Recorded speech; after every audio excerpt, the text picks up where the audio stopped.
Hello, everybody, and welcome. My name is Janine Barr, and I am an Associate Program Manager with the New Jersey Climate Change Resource Center. I'd like to start today's webinar with some Zoom housekeeping information. This webinar is being simultaneously translated into Spanish. For anyone who is interested in listening to this webinar in Spanish, please look at the bottom of your screen for the interpreter button or interpretation button. The button has an icon of a globe. I've circled the button in red on the screen here. Please click that interpretation button and select Spanish. The Spanish option is circled in blue on the screen now. You will immediately start to hear our colleagues at CQ Fluency translating what we say into Spanish. I'll pause here for a moment so that any audience members who would like to listen to the live Spanish translation has time to change their audio over to the Spanish simulcast.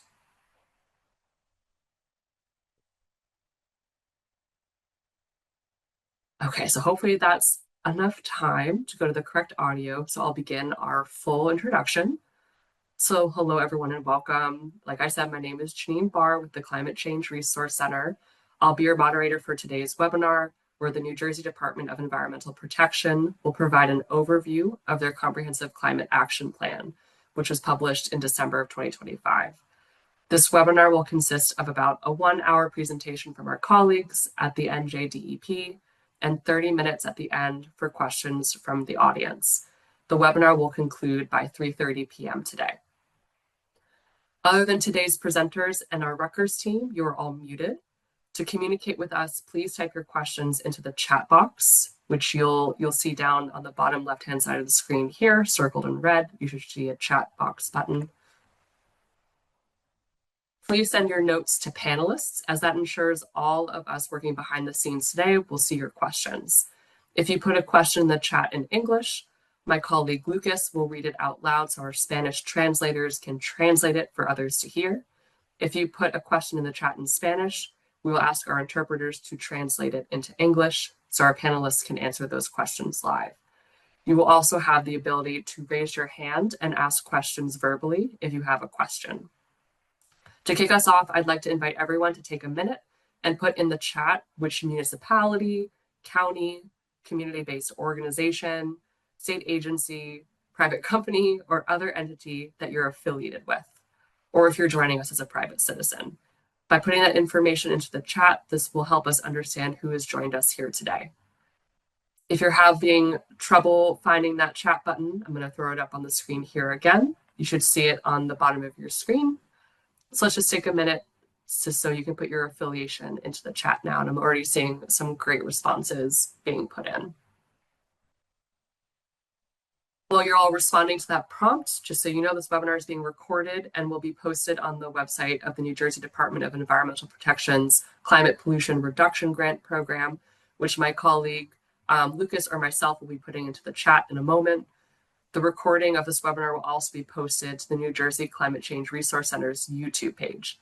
And we'll put these these links in the chat several times during the course of this webinar so you have them handy. The New Jersey Climate Change Resource Center was established by state statute in January 2020 and provides actionable science, planning tools, and technical guidance to policymakers, practitioners, and communities addressing climate change in New Jersey. And we'll be putting a link in the chat to the center's website. So we encourage you all to sign up to receive our emails where we share resources and information about climate change here in New Jersey. I am joined today by the Resource Center's co-director, Lucas Markson, who will be assisting me in monitoring your chat and questions for our distinguished speakers. Thanks also to our colleague, Matt Drews, for his help with today's webinar. It is now my pleasure to introduce our colleagues at the New Jersey Department of Environmental Protection, who will be presenting on New Jersey's Comprehensive Climate Action Plan.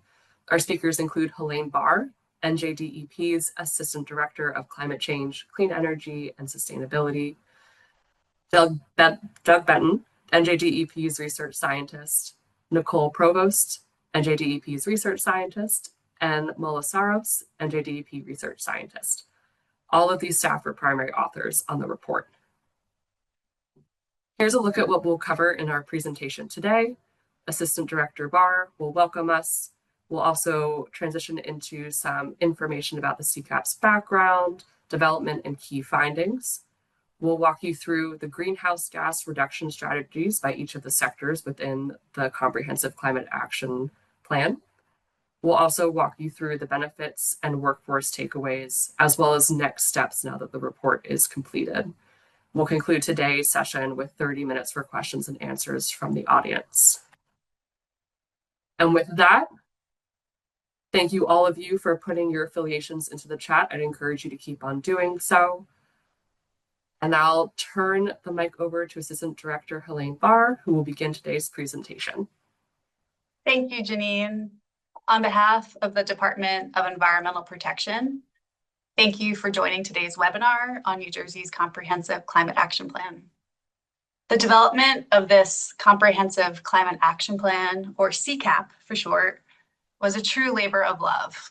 And I would like to just take a moment to thank the many partners who helped DEP develop this plan. Next slide, which you'll see include many state agencies, Rutgers University, and New Jersey citizens who participated. And I would also like to thank the EPA for funding this very important work. Additionally, I'd like to recognize the many dedicated staff at the DEP who spent a tireless number of months researching, analyzing, and writing the CCAP. Your expertise, collaboration, and commitment were instrumental in shaping this ambitious and actionable report. Before I hand this off to the team, I did want to just share a few thoughts on this climate action plan and where New Jersey is in its greenhouse gas reduction journey. This climate plan serves as both a progress report and a vision of the future. The plan notes the progress New Jersey has made since the release of its 2020 Global Warming Response Report, and it further evolves and refines the emission reduction concepts discussed in that report, building on the lessons of the last 5 years. It explores in great detail one potential pathway for how New Jersey can decarbonize its economy between now and 2050. However, it's not the only way, right? And it's really best to view this report as providing some key foundational concepts that are unlikely to change between now and 2050. For example, we know we need to build vastly more clean energy resources, but the specifics of how we get there are likely to evolve in response to our rapidly changing social, political, and economic dynamics. 25 years ago, it was impossible to predict what we're going to be doing today and where the environment would be today. So thus, in many ways, I just want to invite everyone to really view the CCAP as more of a menu rather than a recipe. It's a starting point, not a final endpoint, and really look at it as a flexible framework that could and should be adjusted over time to meet the state's changing needs. And then I guess I wanted to just end on some words of hope. You know, a lot of times recently, environmental action is being framed at odds with the economy. It's either climate action or economic growth, or it's pollution or business, but that's just flat out wrong. In the late 1970s, Americans emitted almost 23 tons of CO2 per person, compared to 15 tons today. Yet our country is richer today than it was then, and we are emitting less carbon. There is absolutely nothing inevitable about the pace of greenhouse gas emissions. As societies become more economically and technologically rich, they clean their air and water. And New Jersey is no different and is going to continue to move towards a cleanly powered economy. Though at times that road is going to be bumpy and uneven, and we're going to face setbacks. Today, energy costs are a major concern. We're facing significant federal headwinds and markets are uncertain. But please know that New Jersey continues to be committed to pursuing clean energy and greenhouse gas reductions in ways that make sense for our residents, our businesses, and environment. And with that, I'm going to hand it off to my colleague, Doug Benton, to get us underway. Thank you. Thank you, Helene. And thank you again, everyone, for taking the time to join us today. We're really excited to be able to share a high-level summary of this plan. So next slide, please.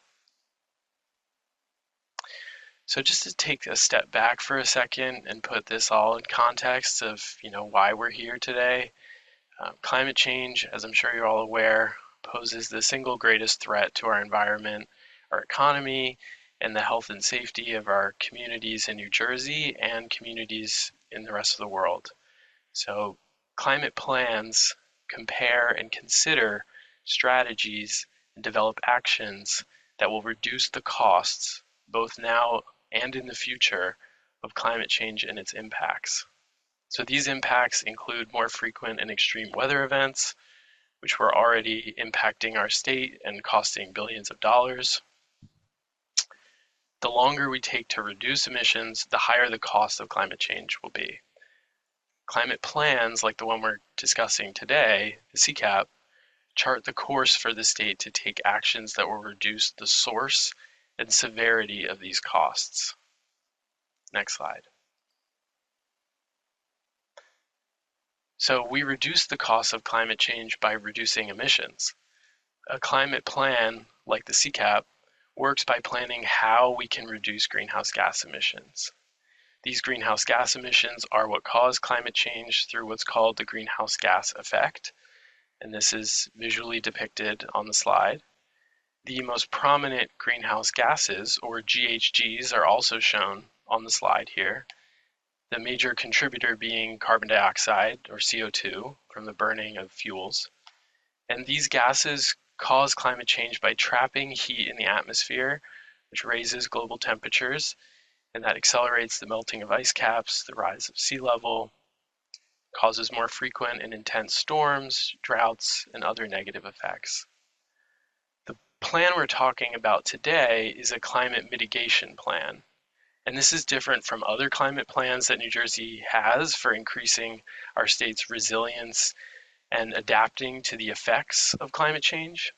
Climate mitigation means that we're focused on the state's efforts to prevent the worst effects of climate change and reduce its severity by reducing greenhouse gas emissions. So, next slide.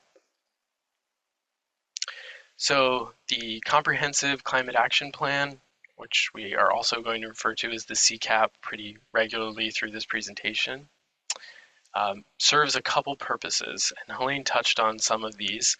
The first of which is that it provides an update on where New Jersey's at after 5 years since the publication of its first Comprehensive Climate Action Plan, which is the 80x50 report.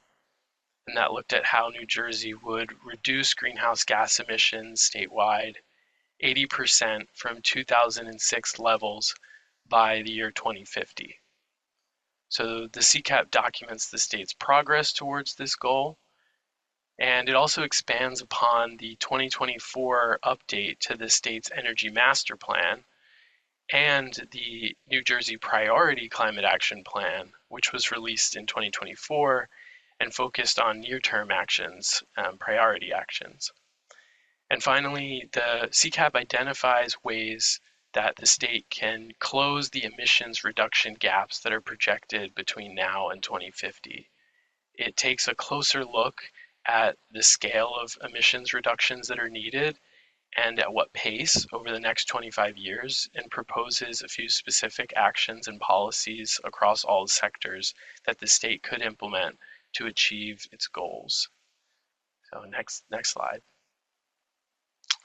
About the funding for the plan, Helene mentioned this as well, but funding came from the EPA's Climate Pollution Reduction Grant Program. This is a nationwide EPA grant that funded states and MSAs to create climate action plans through the Inflation Reduction Act. And the CCAP is the second deliverable among 3 that are required for this grant. Next slide. So quickly, I'll just explain a little bit more about the relationship between the Energy Master Plan and the CCAP, which were both published at the end of last year. So the EMP is an economy-wide energy system modeling study that outlines several pathways for meeting New Jersey's long-term climate and energy goals. The CCAP uses the modeling outputs and assumptions from the 2024 EMP Specifically, it looks at one projected decarbonization scenario from the EMP, which is the demand management scenario. And then it goes further by considering what specific policies would achieve the reductions envisioned in that scenario. The CCAP also, its scope focuses on all sources of greenhouse gas emissions in the state, including non-energy related emissions. So the EMP shows us three possible ways for reaching our climate emissions goal, whereas the CCAP describes how New Jersey could follow or implement one of those pathways from the EMP to reach our climate emissions goals. Next slide. So the plan involved more than a year's worth of development. We began in 2024 with listening to and gathering feedback from the Energy Master Plan public hearings that were held by the BPU. Then in 2025, we created an engagement plan and hosted a series of engagement sessions to gather input and priority climate actions and concerns, particularly from New Jersey's overburdened communities. In the latter half of last year, we met with various New Jersey state agencies to begin writing the plan and refining some of the details of how each measure and enabling action could be implemented. And in December, we submitted the final plan to the EPA. Next slide. So to give you a sense of some of the community engagement, what it looked like, we hosted an in-person public engagement session in New Brunswick, which you can see some photos from on the slide here. And we also hosted 3 virtual listening sessions targeted towards those in Central and South Jersey. We compiled all of the input that we received from the public comments, as well as those from the EMP public hearings, as well as input from the in-person community engagement session we hosted in Newark for the Priority Climate Action Plan, and as well as comments heard from the many hybrid community engagement sessions that DEP's Office of Environmental Justice hosted in various communities across the state over the past 5 years. And so these are shown on this map in gray. And we gathered all of the input from these various sources of stakeholder engagement and incorporated it into the plan, specifically in the stakeholder feedback sections that are included in each chapter of the plan, where participant concerns and comments are highlighted in the context of the topics that are discussed in that chapter. Next slide. So some of the other outreach we did for the plan included surveys to collect some information on commercial and industrial facilities in New Jersey, their experiences with greenhouse gas reduction strategies and energy management strategies. And these survey responses helped inform some of the actions in the industry chapter and the halogenated gases subchapter. We also developed a series of educational materials, short handouts, which could also be considered sort of like a climate change mitigation planning 101 documents. And the goal of these were to help the public have some of the background information necessary to feel confident about engaging in some of these engagement sessions. And these documents are available on our website. Next slide. So now let's talk about what's in the plan itself. So in each chapter of the plan, we structure it around 3 main components. The first of which is a greenhouse gas inventory, statewide greenhouse gas emissions. And so we will provide at the beginning of each chapter a status update on where we stand today with emissions from that sector. This is then followed up by greenhouse gas emission projections from 2025 out to 2050 under 3 different scenarios. And this envisions what our future emissions will look like given certain conditions. And then the plan presents greenhouse gas reduction strategies, which we call measures in the plan. for how the state can reduce emissions at the scale needed to meet its future goals. This is also essentially the structure of how we're going to structure the rest of this presentation. So next slide, please. The foundational core of this plan, as I said, is the emissions scenario modeling that projects New Jersey's future greenhouse gas emissions under 3 different scenarios. So these scenarios are first presented for the whole economy as a whole, and then for each individual greenhouse gas emissions sector or major source category of emissions. The first scenario presented is a no policy scenario, which is also called the business as usual scenario, or BAU. And this assumes that all existing laws and rules are rescinded and that there would be no further strategies implemented. So this isn't really meant to be a real world condition, but more so to act as a reference point from which we can measure our state's progress. The chart here shows, as an example, the BAU projection for New Jersey's residential and commercial building sector emissions from 2025 out to 2050. Next slide. The next scenario presented is a current policies scenario, and this scenario projects emissions into the future, assuming climate policies that were on the books as of May 2024 are continued and implemented. So this is the light teal line. Next slide. The third scenario that is presented is the CCAP scenario, and this is the scenario in which New Jersey meets its 2050 goals through rapid electrification of buildings, transportation, and industry, and combining that with an expanded focus on energy efficiency and managed electricity demand. So this scenario really projects where we still need to get to by 2050 with additional policies and actions.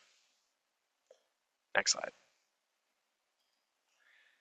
So after the projections, the plan presents greenhouse gas reduction measures, which are defined as policies, projects, or programs that DEP identifies as potential mechanisms for achieving the level of greenhouse gas reductions envisioned in the CCAP scenario. We include a description for each measure, as well as quantification of the approximate greenhouse gas emissions reduction potential from implementing each measure. And then we also have a list of enabling actions that the DEP identified would likely be necessary for implementing each measure. So that is all included within the plan. Next slide. So the CCAP also has several supplemental elements included within it. The first of which is a holistic cross-sector approaches chapter. And in this chapter, we present a few additional strategies that the state could consider to further drive emissions reductions over the long term. So these are things that don't fall squarely within, say, the transportation or building sectors, but could cut across several sectors and affect emissions reductions in multiple areas. We also include a community benefits analysis that assesses the benefits of implementing the plan across the state. And we have an addendum that looks specifically at the impacts on overburdened communities in the state. And the plan also includes a workforce planning analysis, and that considers the workforce-related challenges and opportunities that are related to the actions in the CCAP. Next slide.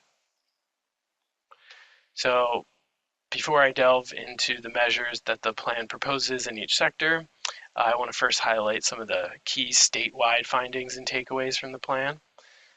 Next slide. So we can start by looking at where New Jersey stands today with respect to its greenhouse gas emissions. This chart shows New Jersey's 2022 greenhouse gas emissions from our most recent statewide inventory. In total, after you account for the carbon naturally sequestered by New Jersey's forests and tidal wetlands, shown in the bottom of the slide, in 2022, New Jersey emitted 97.6 million metric tons of carbon dioxide equivalent, or MMTCO2e is its notation on the chart, based on 100-year global warming potential. So to put these numbers in perspective for you, 1 metric ton is roughly equivalent to the mass of a small car. So 1 million metric tons, or 1 MMT, is equivalent to about 1 million small cars, or 2.2 billion pounds. So another way of looking at it is 1 million metric tons is also equivalent to almost 6,000 blue whales, which are the largest mammals on Earth. So when we look at this graph, even the smaller values on it are quite large. It's important to remember that. Next slide. So this chart shows New Jersey's greenhouse gas emissions over time and where we are right now in relation to the state's statutory reduction target for 2050, which is shown on the right. You can see the state has achieved its 2020 goal and has made some progress in reducing emissions since 2006. But we also see how much more quickly we'll need to reduce emissions in order to achieve the future goals. Next slide. So this chart shows the economy-wide emissions projection under the continuation of the state's current policies. So this is the current policies scenario I was talking about for the whole economy. Emissions from each sector are shown in different colors. And you can see the projection shows that if allowed to continue apace, the state is on track to dramatically reduce its greenhouse gas emissions.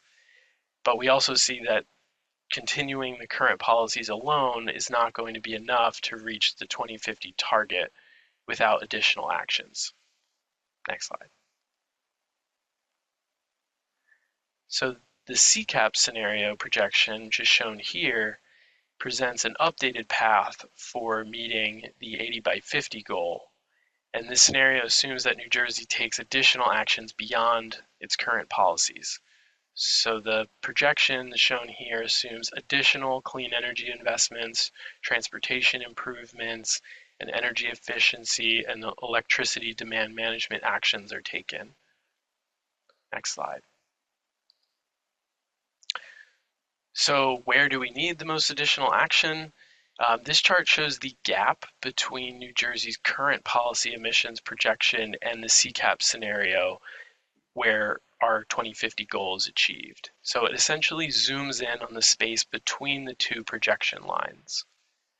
The plan identifies that the greatest additional reductions are needed in the residential and commercial building sectors, primarily through electrifying space and water heating, and the electricity generation and demand sector, where we'll need additional clean energy to supply the number of electrified devices that we're going to continue to have in the future.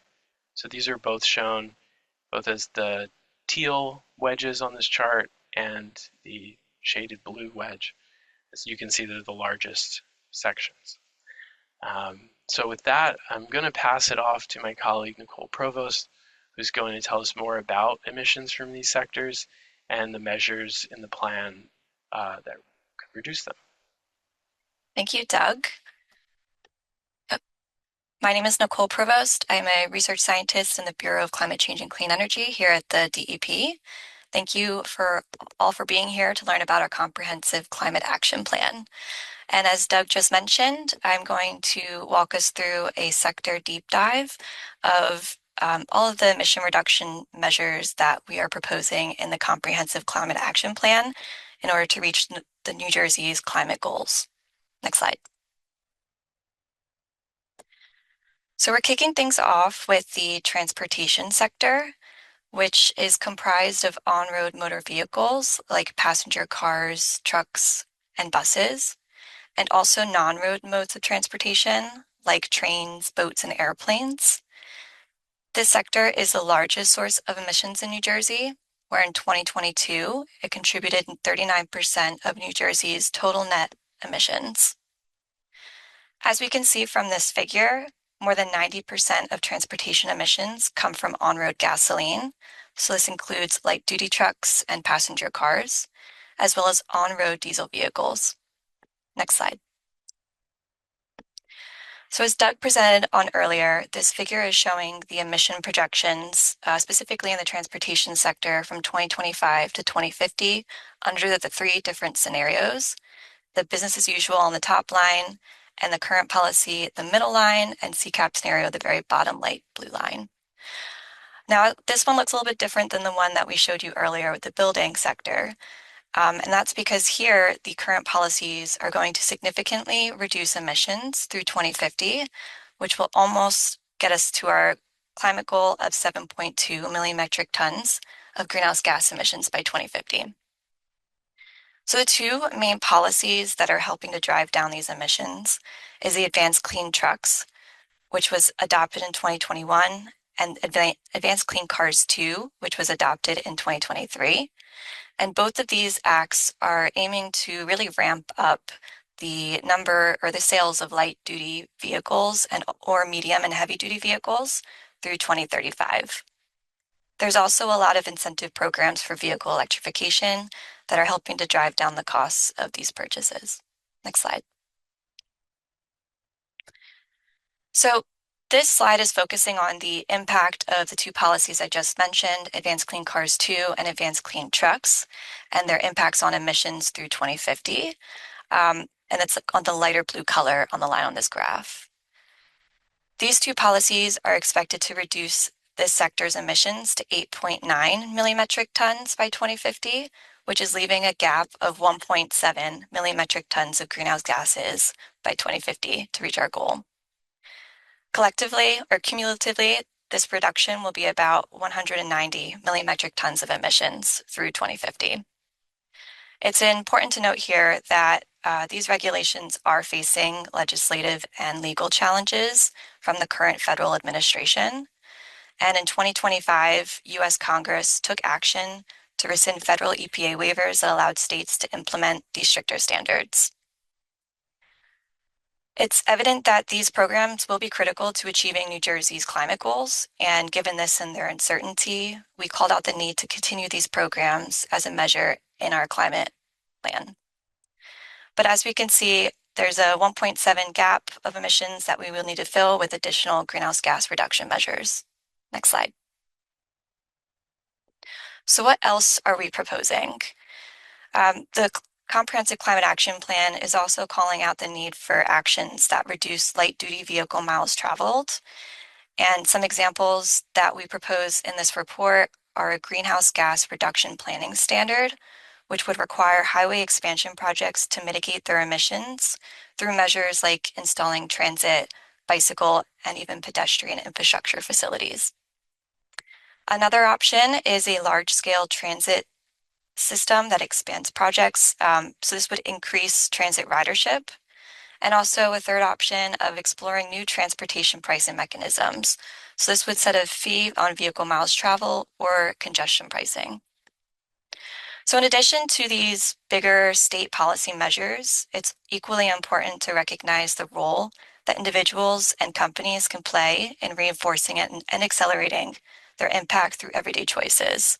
So in this sector and the other sectors I will be discussing, I'll be presenting some options that an individual or a company can take in order to help achieve these climate goals. So for transportation, something that you can do right now, you can get involved by attending meetings of New Jersey's metropolitan planning organizations and reviewing their transportation plans. You can also opt to make your next car an electric vehicle or a hybrid vehicle and utilize the many incentives that are available to help drive down the cost of these purchases. Next slide. The next sector of focus is New Jersey's residential and commercial building sector. Residential buildings here refers to private households, multifamily, and apartment buildings. And the commercial buildings are comprised of warehouses, schools, hospitals, government buildings, and many more. The residential and commercial building sector is the second largest source of emissions in New Jersey after transportation, which they contribute 26% of New Jersey's total net emissions in 2022.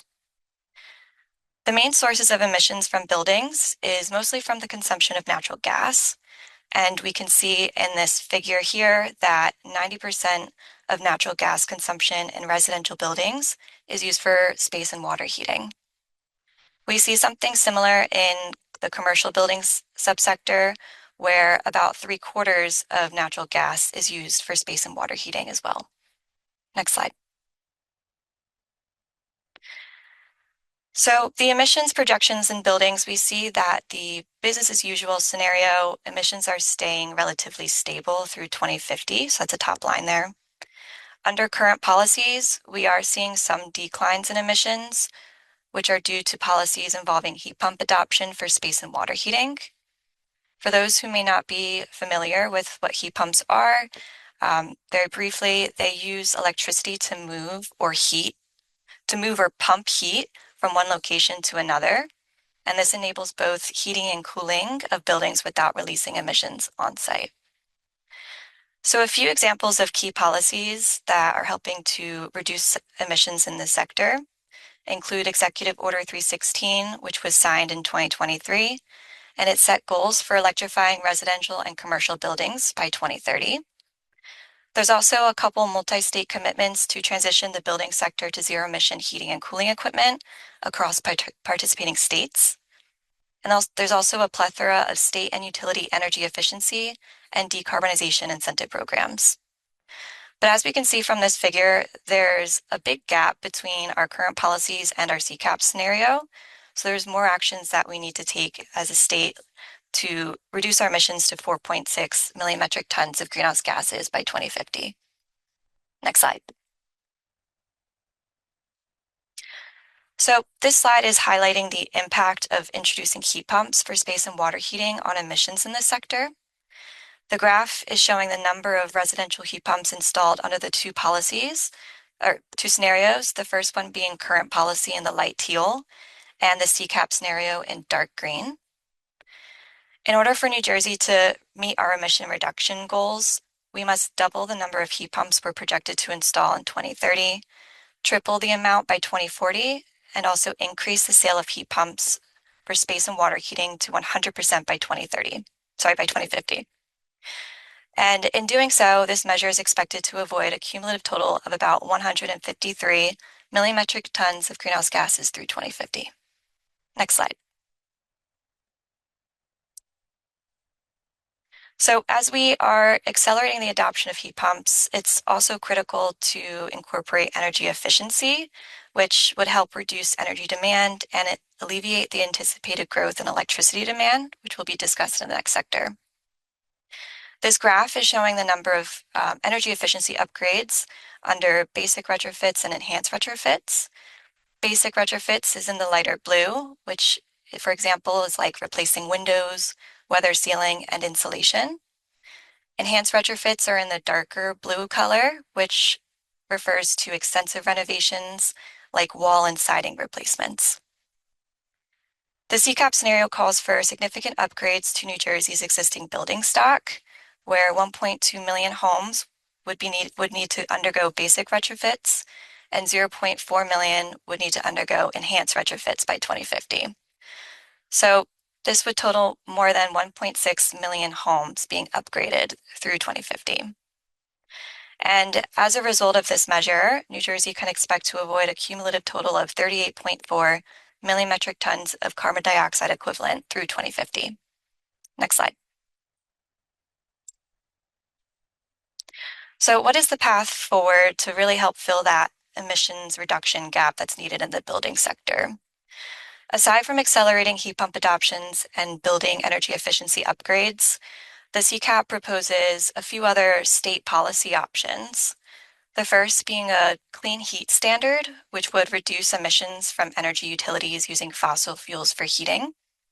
The second would be to adopt a statewide building performance standard, which could extend the existing energy and water benchmarking program and require energy and emission reductions by introducing energy conservation measures and other electrification strategies. A third option is to adopt zero emission standards for space and water heating, and this could be either a new, pre-owned, or refurbished equipment. And then the Lead by Example initiative, which helps decarbonize state, county, and municipal resources to showcase energy efficiency and electrification best practices. In terms of things that you can do as an individual right now, you can consider purchasing electric appliances when it's time to upgrade. So not only heat pumps, but other electric appliances like stoves and lawn equipment. To note here, it's important, or switching to heat pumps early is important because heating systems have long lifetimes. You can also reduce your energy demand at home, which will help save on energy and reduce costs. So some examples include a home energy audit, insulating your building and windows to reduce drafts, and considering programmable smart thermostats. Next slide. Moving on, we are going to now dive into the electricity generation and demand sector, where emissions are mostly associated with in-state production of electricity. So this could be from fossil fuel power generation, or electric generating stations, resource recovery facilities using municipal solid waste as fuel, and also imports of electricity from outside of the state when they occur.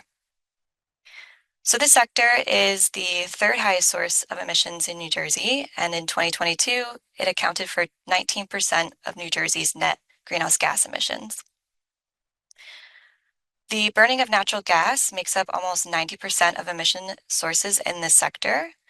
And on this slide, we have an asterisk next to coal, which is to indicate that coal-fired power plants in New Jersey were decommissioned in 2022, leaving natural gas as the only major source of fossil energy in this sector.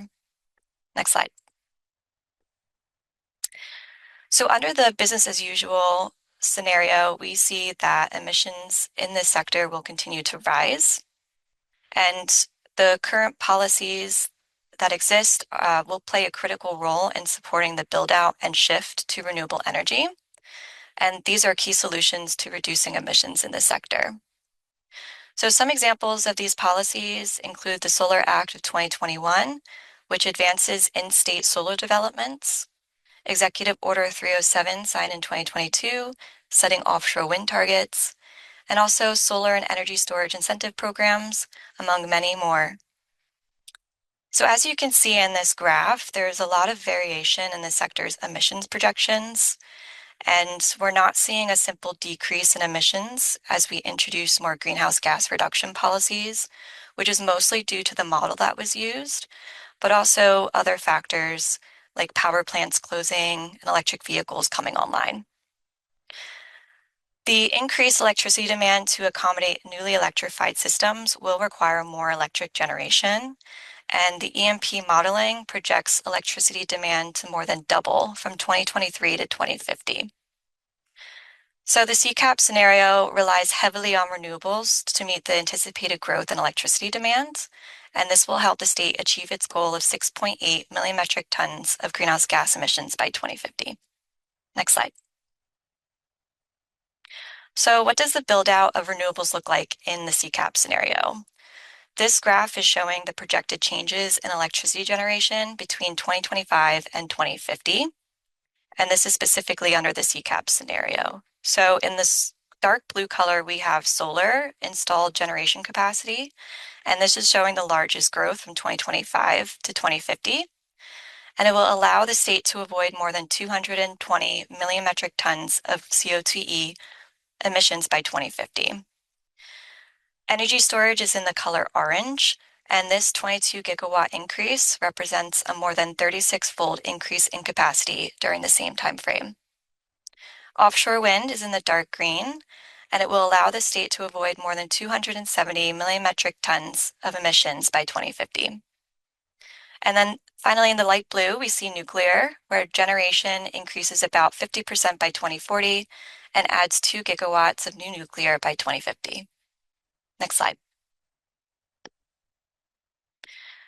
In addition to expanding renewable and clean energy that is backed by energy storage, the state can also look to energy efficiency measures to help offset the anticipated rising demand for energy.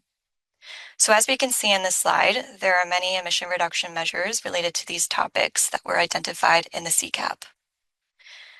And aside from renewable energy advancements and energy storage measures, the CCAP also proposes a cap and invest program, which can be achieved through the Regional Greenhouse Gas Initiative, which would accelerate regional emission cap reductions through 2037. Secondly, there could be a clean energy standard where all electricity sold in the state would come from clean electricity resources by 2035. And then the rest of the measures are supporting affordable and reliable electricity. So what you can do right now, you can consider installing rooftop solar and battery storage. However, if you're a renter or if you have inadequate space to host solar, New Jersey has a community solar energy program where you can retrieve a portion of your energy from a remote location from solar. And this not only helps reduce emissions in the state, but also helps you save money on your energy bills. Next slide. Industry is our next sector focus, and this sector consists of the facilities and equipment that's used to produce, process, or assemble goods. And in 2022, industrial emissions accounted for 9% of New Jersey's total net emissions. So as we can see from this graph, nearly half of the emissions from industrial buildings come from on-site energy generation that use natural gas. And almost a third are coming from heat for manufacturing processes. Other sources of emissions from industrial buildings is from non-process energy, and this can include fuels used for HVAC and facility lighting, as well as off-road equipment that's stationed at sites. Next slide. So the industrial sector's emission projections look a little bit different than the other sectors that we've seen so far. And here we're seeing the business as usual and current policy projections to be on the same line. So that's why we're seeing those dashes. And this indicates that there's no significant policies in place to drive down emissions in this sector.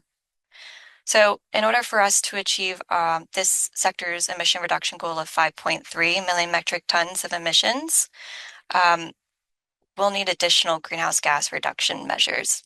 Next slide. So what we propose in the CCAP report is two options. The first one is to introduce energy efficiency standards for manufacturing equipment, and then also coupling this with incentives for facilities to install the higher efficiency equipment. The second would be to create a cap and invest program. So this would set a declining cap on greenhouse gas emissions from the highest emitting industrial facilities. In terms of how you can make a difference, if you're in the industry, you can voluntarily opt for highly efficient equipment. And from an individual's perspective, you can make smart purchases of low carbon goods and consider buying used, recycle, and surplus materials like furniture or construction materials. Next slide. So this will be the last sector that I will discuss before I pass the presentation over to my colleague, and it is the waste and non-fuel agriculture sector. Waste management here is not necessarily from the use of fuels, rather it's from the release of methane and carbon dioxide from municipal solid waste management and wastewater treatment. For non-fuel agriculture, it's similar. It's not from fuels or tractors, rather it's coming from fertilizer applications and manure management. So this graph is showing that most emissions in this sector are coming from the waste management activities, with non-fuel agriculture contributing the small orange color on the graph of 7%. But collectively, waste and non-fuel agriculture contributed 6% of New Jersey's total net greenhouse gas emissions in 2022. Next slide. So focusing on the waste side first, the business as usual emissions are expected to slowly increase over time with no state action. And we can see from the current policy scenario that we can drive closer to our 2050 goal of 5.9 million metric tons of emissions under our existing policies. So this scenario assumes that the state is achieving its 50% reduction of food waste by 2030 and an 11% emission reductions through landfill methane abatement. But we can see for the CCAP scenario that more actions are needed. Next slide. Now looking at the non-fuel agriculture side of this sector, the business as usual and current policy scenarios are on the same line, which is similar to the industry sector. And this just means that no policies are in place to significantly reduce this sector's emissions. So the CCAP scenario for the non-fuel agriculture emissions show that emissions can be reduced to and maintained at 0.4 million metric tons of CO2e, and we can implement some measures that I explain in the next slide.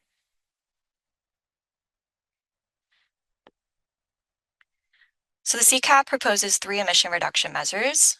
For the waste sector, it proposes adopting stricter rules and providing incentives for monitoring emissions from waste in our existing landfills and wastewater treatment facilities. The second option would be to implement regulatory requirements and incentives for food waste recycling and diversion. For the non-fuel agriculture sector, the CCAP proposes encouraging precision agriculture and using compost on cropland and pastures. At an individual level, you can help make a difference in the sector's emissions by cutting down on your food waste and composting at home or in a community, reducing your consumption of goods and buying durable, repairable items instead of single-use items that end up in a landfill after one use, and also using environmentally safe lawn fertilizers and pesticides. I'm now going to pass the presentation over to my colleague Mala, who will finish out the remaining sectors and then discuss some of the supplemental material of our report. Thank you. Thanks, Nicole. Again, my name is Mala Siro, and I'm also a research scientist in the Bureau of Climate Change and Clean Energy here at NJDEP. And I'll go over the remaining sectors, as Nicole said, and some supplemental materials in the appendices. So highly warming climate pollutants are considered climate superpollutants, as this sector includes greenhouse gases that have an outsized impact on the climate for, relatively speaking, small emissions. This includes methane from natural gas transmission and distribution, or T&D, halogenated gases, and black carbon. Black carbon we're not going to go into in detail here. In addition, in this section, you'll hear that we talk about global warming potential 100, the 100-year metric, and the shorter term metric of GWP 20, the 20-year metric, to address the issue that some of these pollutants have an impact that is especially prominent in the short term. Next slide. So the methane from natural gas, T&D, is especially including pipes, compressor stations, and more. New Jersey does not have any natural gas production facilities. On the graph, you see that most emissions come from the natural gas distribution network and much less from the transmission network. Emissions are especially from pipe and equipment leaks, gas blowdowns, and accidental releases. In 2022, this subsector represented 3% of total state emissions of greenhouse gases on the GWP 100 metric, but 6% using the GWP 20 metric. Next slide. The BAU and current policy scenarios on this slide are on the same line, the dotted one at the top, indicating that there are no policies in place to reduce this sector's emissions currently. The CCAP scenario on the bottom line indicates where more actions are needed to meet New Jersey's emissions goal of 1.8 MMT CO2e by 2050. Our overall finding here is that methane emissions from this sector will be decreased by shifting the whole economy to renewables and electrification. But more state action is needed to reduce natural gas dependence. Next slide.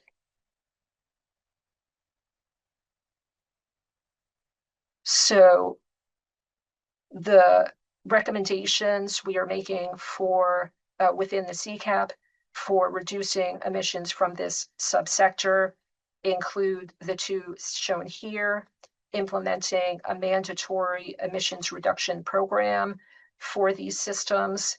This, for example, might look like a cap and invest program similar to the Regional Greenhouse Gas Initiative, where local distribution companies would be required to purchase allowances to cover their emissions, and companies that can reduce their emissions below a threshold can sell their excess allowances to other companies or other entities. Things you can do right now at the individual level include purchasing electric appliances instead of natural gas ones when it's time to upgrade, and thereby reducing our individual dependence on natural gas. Next slide, please. The other subsector of the highly warming climate pollutants is that we're focusing on today are the halogenated gases. This subsector includes sulfur hexafluoride, which is used in the electricity industry, and hydrofluorocarbons, which are used in air conditioning, refrigeration, and the other industries shown on the graph. In 2022, this subsector represented 5% of New Jersey's total emissions of CO2 equivalent based on GWP 100. These were overwhelmingly from HFCs, with a much smaller, tiny percentage really from the sulfur hexafluoride. On the graph, you see that refrigeration and air conditioning represent the greatest sources of HFC emissions, approximately 84%. Next slide.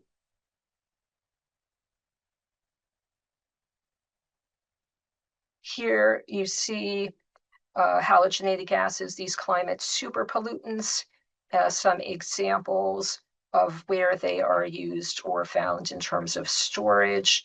Hydrofluorocarbons, HFCs, are released during improper disposal of refrigerants during maintenance and retirement or replacement of equipment, also leakage from equipment during its lifetime. Next slide, please. The BAU on this graph shows no emissions reduction measures, so emissions would be increasing through 2050 without further action. On the lower line on the graph, you see the current policy and CCAP scenarios, which are identical. They are based on the already promulgated regulations under the Federal American Innovation and Manufacturing Act, or AIM Act, which was passed into law in 2020. The regulations under the AIM Act phase down the use of HFCs that have a high global warming potential, and it phases them down 85% by 2036. Unfortunately, the federal EPA is trying to roll back some of these regulations and reduce enforcement of some of this effort at the phase down, or other elements of the AIM Act regulations. Overall, we need to realize the full implementation of these regulations under the AIM Act and help organizations comply with them. Next slide. So for the CCAP scenario, well, beyond the CCAP scenario, I should say, we have two measures in the CCAP which will help to support the implementation of the AIM Act regulations on a state level. The first is to implement a refrigerant management program to reduce emissions of high global warming potential refrigerants from leakage and from disposal of refrigeration equipment and chillers at end of life. The second recommendation is to implement a refrigerant replacement incentive program to provide financial incentives for commercial and or industrial facilities to replace high global warming potential refrigerants with low GWP ones. We already have in the state of New Jersey, the New Jersey Economic Development Authority's NJ Cool program, which has been a pilot program to do just that in terms of these incentives. What can you do right now to help bring down emissions from this subsector? You can purchase heat pumps and refrigeration equipment that use low global warming potential refrigerants. You can also recycle old refrigerators and air conditioners correctly so that the refrigerants are reclaimed and not vented into the air. Some of the utilities, such as PSE&G, have programs where they will help you with that. Next slide, please. The final of our 8 sectors in the CCAP that we address is this natural and working lands focused on sequestering carbon as opposed to reducing emissions of it. This sector includes conversion of urban and developed lands back to natural and working lands, reforestation and afforestation, increasing salt marsh vegetation and living shorelines, and planting cover crops on agricultural lands. On the graph you see here from 2020, the greatest proportion of land in the state of New Jersey is urban and developed. That amounts to about 34%, what you see there. Bare refers to barren lands with no development and not fitting any of the other categories above. And that constituted just 1% of New Jersey land. Next slide. Here we capture the change over time from way back in 1986 to 2020 in how land use has changed across the state. You see the percentages of the change over time, as well as the absolute number of acres in parentheses. Note the large increase in the urban developed area over the past 30 plus years, and the large decrease in the crop, grassland, agriculture combined land use. However, you also see that there's a 5% drop in the forested area, but it constitutes a larger number of acres than the percentage would suggest. Annually, we lose 4,000 acres of forested land to development in New Jersey. Next slide. Here, again, this sector is different from the previous ones you saw. We have on the vertical y-axis negative emissions. That is because of sequestration. And the top line is BAU and current policy, which includes current policy to expand sequestration from our natural carbon sinks by 1 MMT CO2e. The CCAP scenario on the bottom line includes policy to expand sequestration by at least an additional 1 MMT CO2e to get us to our goal of the 9.2 MMT CO2e by 2050. Overall, to meet this 2050 goal, it is critical to avoid the loss and conversion of existing natural lands and to restore forests, salt marshes, seagrass beds, and other land and marine systems. Next slide. So the measures in our CCAP include strengthening and expanding existing natural carbon sinks, as already mentioned. Also protecting, maintaining, and avoiding the conversion of natural lands to developed and urban lands. This includes protecting and maintaining 21,000 acres of forested lands.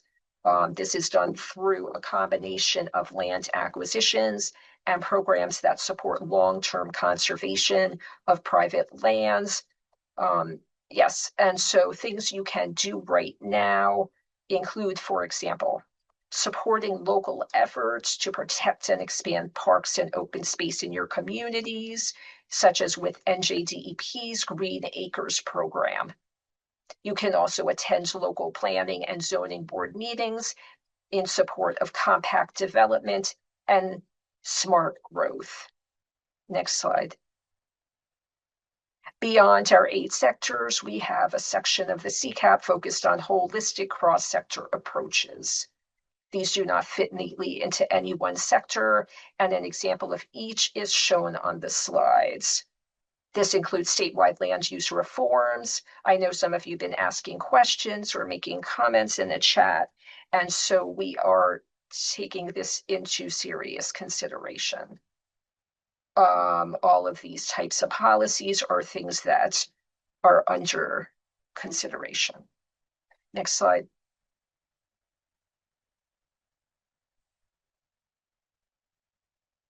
So in collaboration with Rutgers, the CCAP includes this community and societal benefits analysis, as well as an addendum to the CCAP focused on overburdened communities and benefits and disbenefits to them.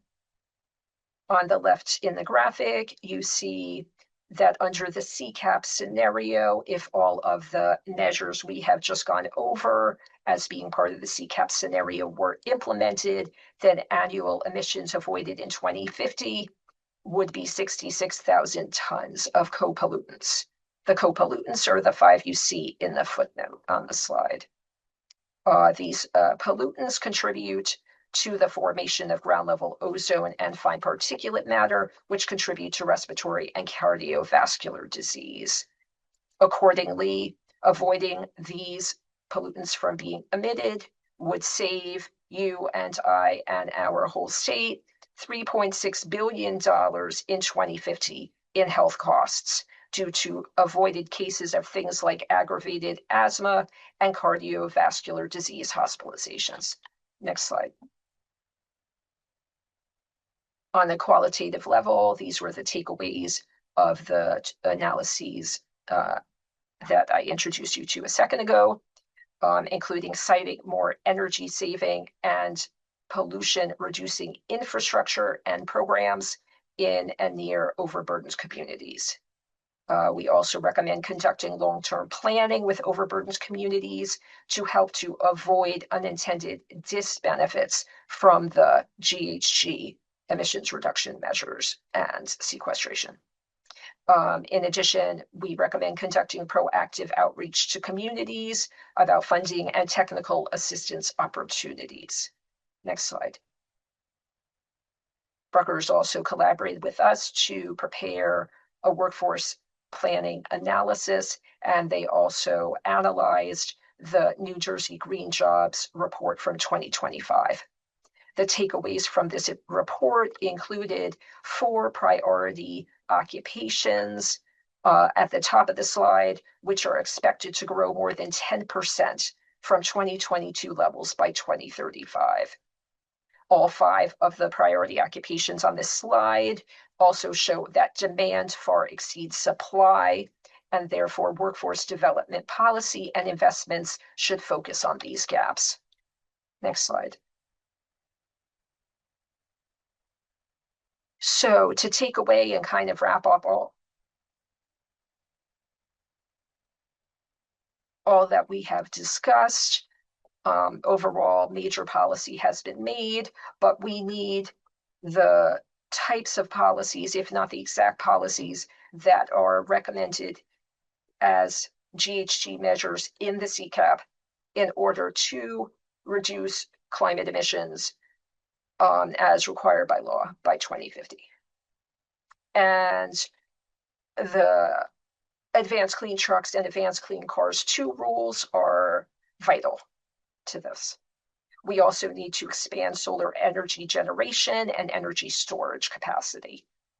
For transmission, we need to make improvements to manage the increased electricity load and bring more clean energy online on a grid scale. And then, of course, offshore wind is still critical. Heat pumps are so important. And across all sectors, we need to reduce and manage demand for electricity. Next slide. In terms of next steps, we have started today to begin the work of communicating the findings of this plan.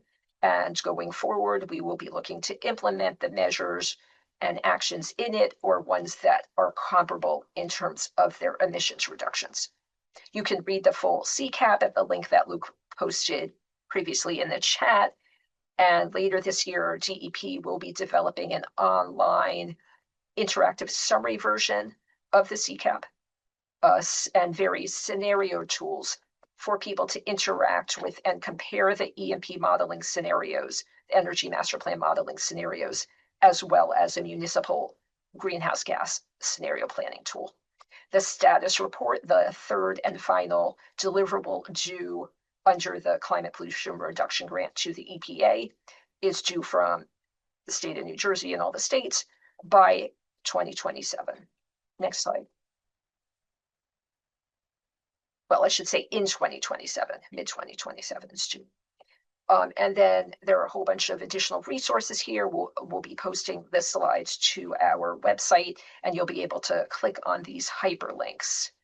We have all these different resources, including Drive Green website about electric vehicles and funding for them, the Clean Buildings website, which is completely new to help building owners and tenants save money and reduce climate emissions, and so on and so forth. Next slide, please. Thank you so much for your attention. Thanks to all my co-panelists and to Rutgers University for making this webinar happen. And we are happy to answer your questions to the best of our ability. Rutgers. Thank you, Mala, and thank you to all our panelists and speakers for their great information today. I'm going to turn the mic over to my colleague, Lucas, who has been monitoring the chat. I've seen some great questions come in. Just a reminder to folks, put any questions you have about the Comprehensive Climate Action Plan in the chat. If you would like to ask a question verbally, feel free to use the raise your hand feature. But I think since we have a decent number of questions in the chat, we'll start there. So Luke, is there a question you'd like to start off with? Sure. We'll try and get through as many as we can with the remaining time. One of the questions for the panelists asked about why agriculture was not included in the carbon sequestration area of the report.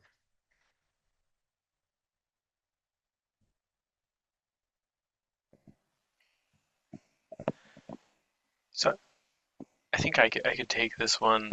We do have agricultural actions in the Natural and Working Lands chapter of the plan. The enabling actions in the plan come from New Jersey's Natural and Working Land strategy.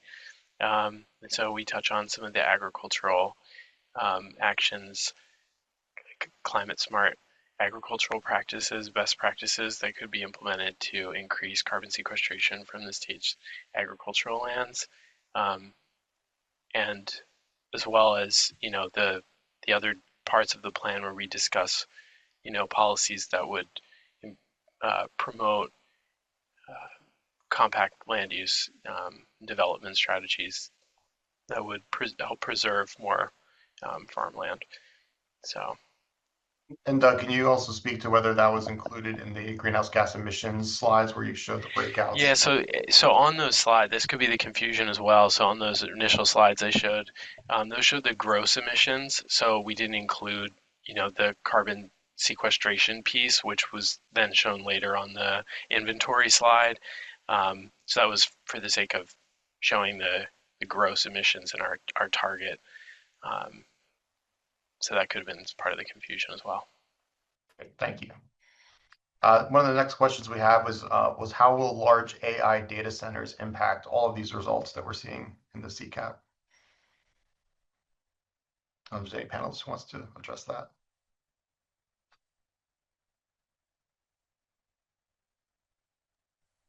Oh yeah, I'm Chris Barry.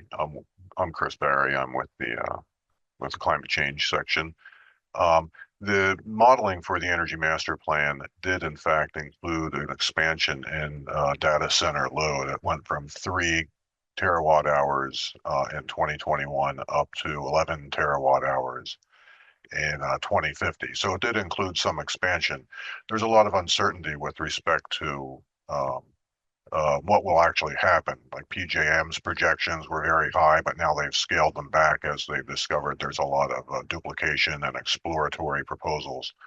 So it's hard to know exactly what the right number is to use when modeling. But yes, there is maybe like a factor of 4 or so incorporated into the growth of data centers.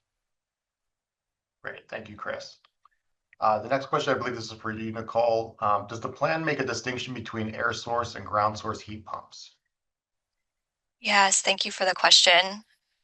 It's a good question too. I will say the EMP modeling did differentiate between the percentages of ground source heat pumps versus air source heat pumps, and also air source heat pumps with gas backup.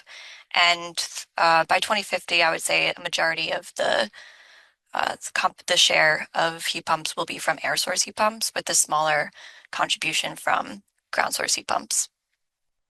Thanks. Great. Next question we have is also regarding buildings. What will the incentives be for residents to make these changes, such as residential energy efficiency and heat pumps and decarbonization? Also a great question. So I just put some resources in the chat maybe a couple minutes ago at this point. So New Jersey Board of Public Utilities Clean Energy Program just revamped their website so you can click through to find available incentives through the Clean Energy Program, but also from energy utilities. So I would recommend checking out that website and contacting your energy utility as well. But also like Mala said earlier, the DEP just recently published its Clean Buildings website, so you can find some helpful resources on that webpage.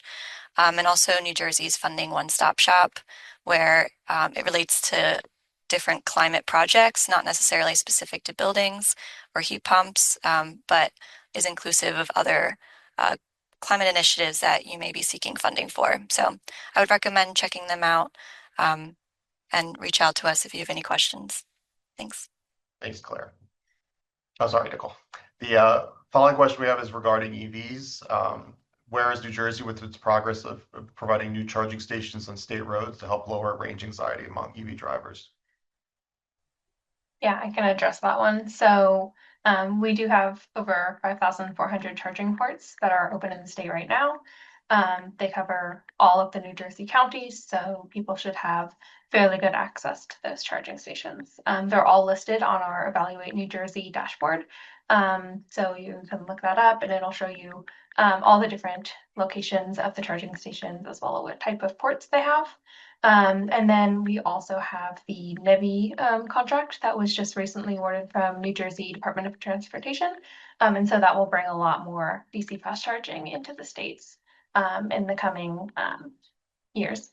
And then also it pays to plug in. We're constantly funding new charging stations through that program. So you should see a lot more coming on in the next year or so. Great, thank you, Claire.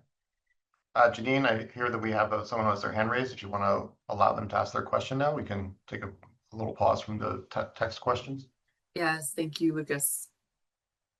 Matt, could you please find Rena Dalal? And I'm so sorry, Rena, if I'm pronouncing your last name incorrectly. I see your hand is raised.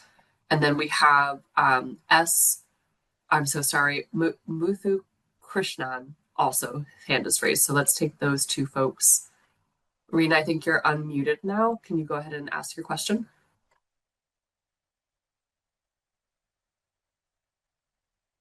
Make sure your microphone is unmuted as well, because yes, your microphone is muted right now. Try to unmute yourself, please.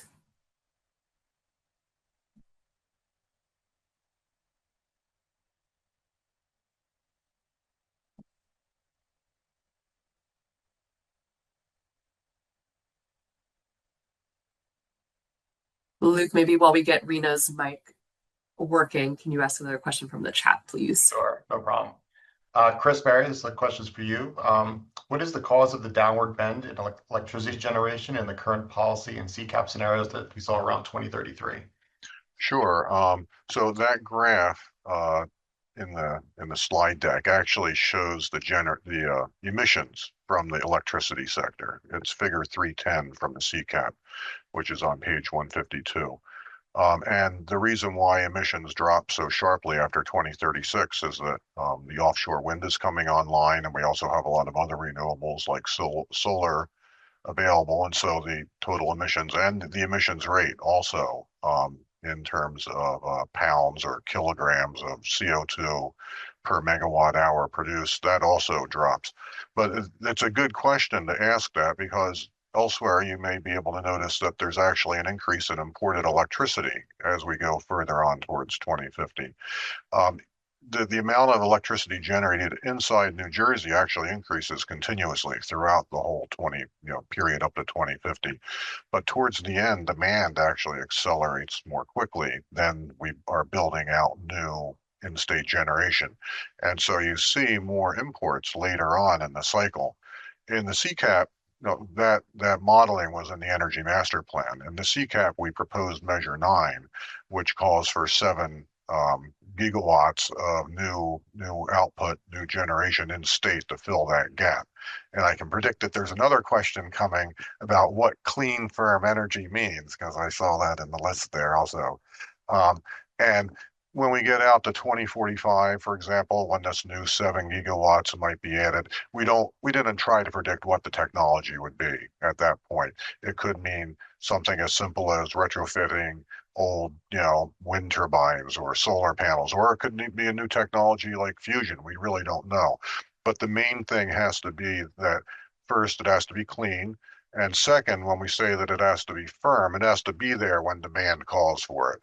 And so whether that's some kind of a continuous production system like a fusion or nuclear reactor, or whether it's some kind of a battery system that can really hold out for a long period of time, much more advanced than our current technology. We didn't try and specify that, but that's a good question to ask.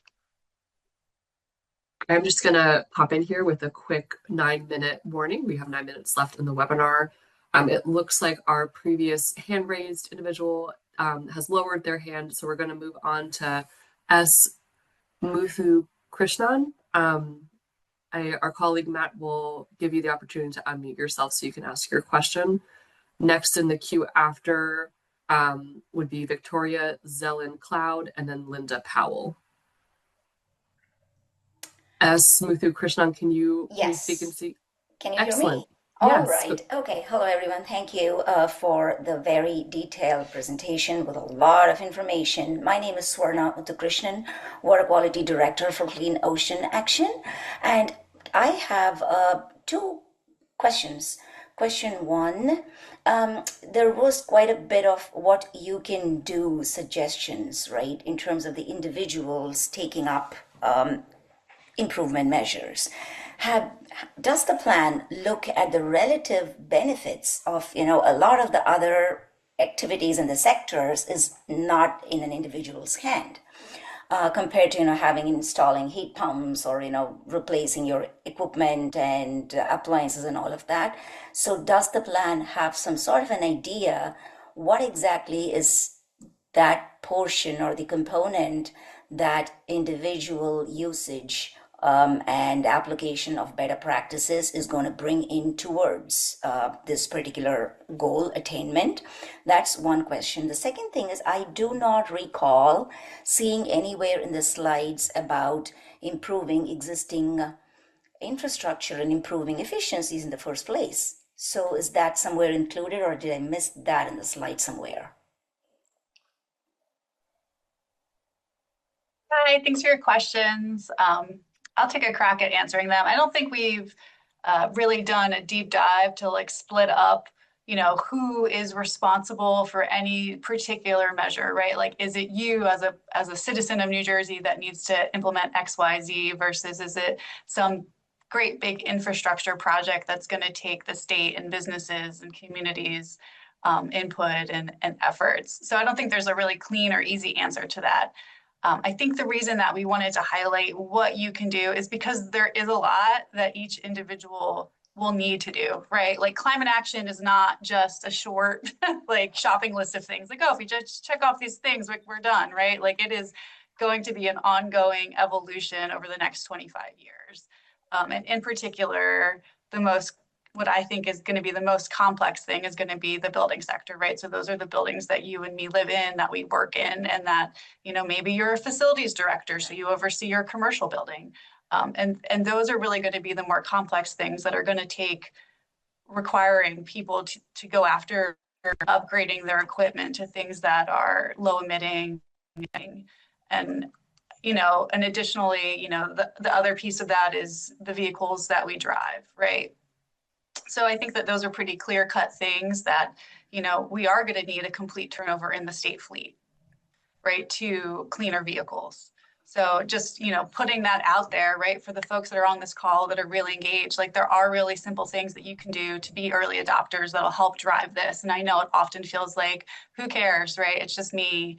But no, like that's absolutely the wrong attitude to have in this case, right? It's really you are going to help us get there. And that's what's so important. And now I've forgotten what your second question was. The second question was about efficiencies of existing. Efficiencies. Yes. Yeah, gotcha.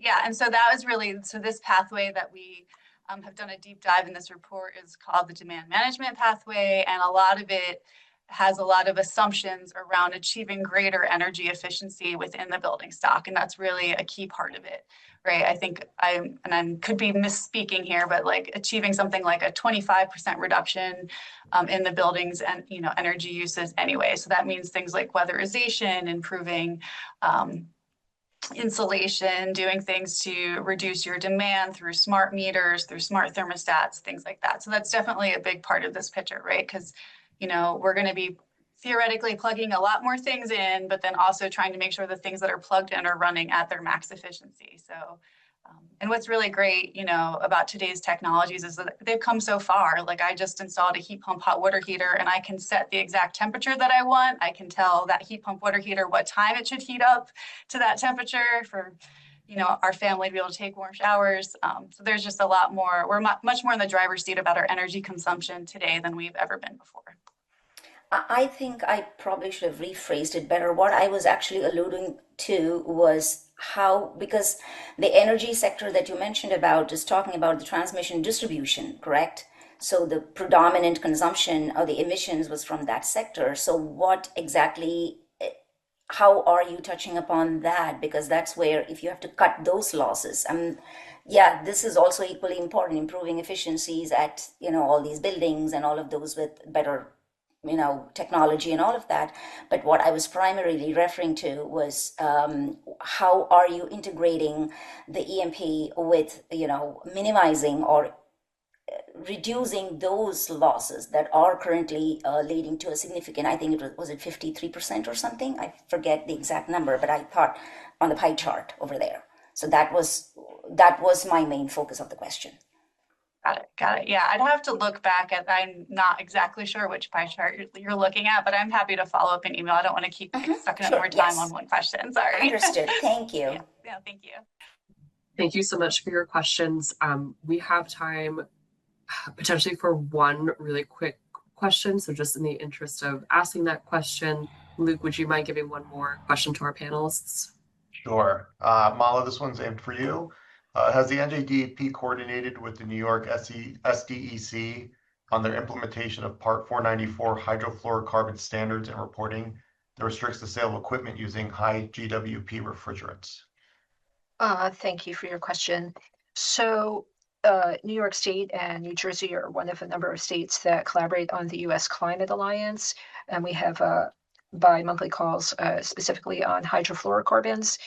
We have New Jersey and New York State have definitely shared best practices through the USDA and separately with regard to New Jersey's existing greenhouse gas monitoring and reporting rule, which we implemented prior to the development/implementation of New York State's the reporting portion of their Part 494 regulations. Great, thank you, Mala.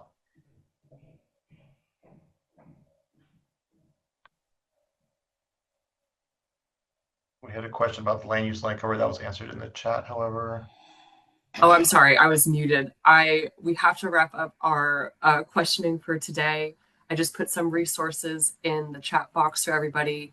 So that final question concludes our webinar for today. The recording of this webinar will be posted on the website of the New Jersey Department of Environmental Protection's Climate Pollution Reduction Grant Program and will be posted to New Jersey's Climate Change Resource Center's YouTube page later this week. Both links are being put in the chat right now. On behalf of all of us here at the New Jersey Climate Change Resource Center and our colleagues at New Jersey Department of Environmental Protection, we'd like to thank all of you for joining us today for the presentation. Thank you for all of your comments and questions. We're sorry we weren't able to get to all of them. Also, thank you to the stakeholders who provided feedback during the development of the Comprehensive Climate Action Plan's drafting process. This concludes today's event. Thank you so much. Thank you.